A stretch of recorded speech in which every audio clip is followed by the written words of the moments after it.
بسم اللہ الرحمن الرحیم۔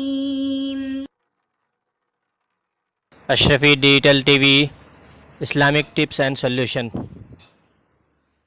جب نکاح ہو جائے تو نکاح ہونے کے بعد یعنی رخصت ہو کر کے لڑکی اپنے سسرال چلی آئے تو اس وقت اسے اس کمرے میں پہنچا دیا جاتا ہے جو حجر عروسی کہلاتا ہے، یعنی جو دلہن کا کمرہ ہوتا ہے، اس کمرے میں اس کو پہنچا دیا جاتا ہے اور پھر لڑکے کو اس کمرے میں بھیجا جاتا ہے۔ لڑکا جب اس کمرے میں جاتا ہے تو سب سے پہلے ایک مرد کو کیا کرنا چاہیے؟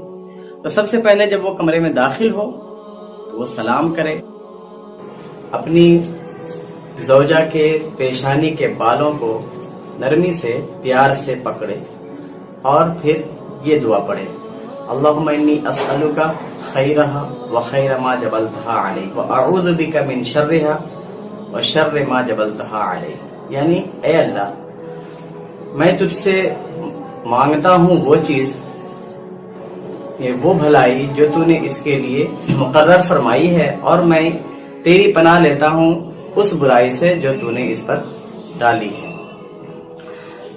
ابو داؤد شریف میں یہ حدیث موجود ہے کہ رسول اللہ صلی اللہ تعالی علیہ وسلم نے ارشاد فرمایا کسی کے بارے میں، یہ حدیث سنن ابو داؤد میں ہے اور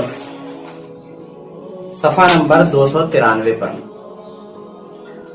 جب دلہا دلہن کے پاس آئے اور تنہائی ہو تو سب سے پہلے دلہن اور دلہا دونوں وضو کر لیں اور پھر جائے نماز یا کوئی کپڑا بچھا کر 2 رکعت نفل شکرانے کے پڑھیں۔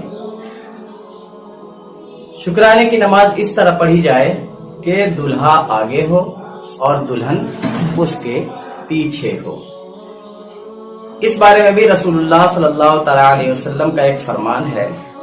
ایک حدیث ہے، حضرت عبداللہ بن مسعود رضی اللہ تعالیٰ روایت کرتے ہیں کہ ایک شخص نے ان سے بیان کیا کہ میں نے ایک جوان لڑکی سے نکاح کر لیا ہے اور مجھے اندیشہ ہے کہ وہ مجھے پسند نہیں کرے گی۔ حضرت عبداللہ بن مسعود نے فرمایا کہ محبت و الفت اللہ تبارک و تعالیٰ کی طرف سے ہوتی ہے اور نفرت شیطان کی طرف سے۔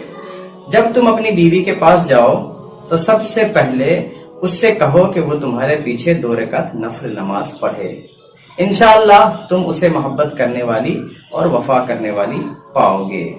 اس حدیث کو غنیۃ الطالبین صفحہ نمبر 115 میں بیان کیا گیا ہے۔